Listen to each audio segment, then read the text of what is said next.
আমি সারাদিন কি খাই সেইগুলোই আজকে তোমাদের সাথে শেয়ার করবো, তাহলে চলো। সকালবেলায় উঠে আমি ফার্স্টে খাই হচ্ছে কিশমিশ ভেজানো জল। তারপর খাই হচ্ছে হলো একটুখানি ভাত খেতে পারি, বা এটা আমার ব্রেকফাস্ট, আমার খুব মানে অন্যরকম নানা রকম চলতে থাকে।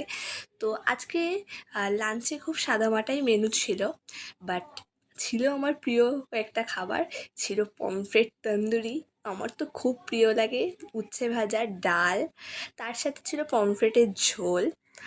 আর মা পমফ্রেট খায় না, ওর জন্য ছিল হচ্ছে হলো ডিমের ঝোল। আর এই যে পমফ্রেটগুলো ভাজা হচ্ছে, আমার তো এটা খুবই ভালো লাগে খেতে। তো তোমাদের সাথে আমি ডেলি শেয়ার করব আমি সারাদিন কী কী খাই। আর এখানে হচ্ছে হলো লোটে মাছের পকোড়া। প্রত্যেকটা খাবারই আমার প্রিয়।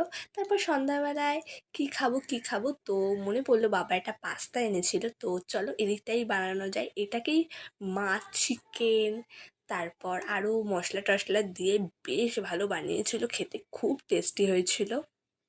হোয়াইট সস পাস্তা ছিল। এটাও তো আমার খুবই ভালো লাগে, দারুণ লাগে এটা খেতে। তো এটা খেলাম সন্ধ্যার সময়। তারপর রাত্রিবেলা খুবই সাদামাটাই মেনু ছিল। আর চল সেটাগুলো তোমার সাথে শেয়ার করি। তো ছিল হচ্ছে হলো রুটি, যেটা আমি খাই।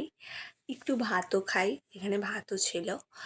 আর ছিল হচ্ছে হলো ডিমের ঝোল।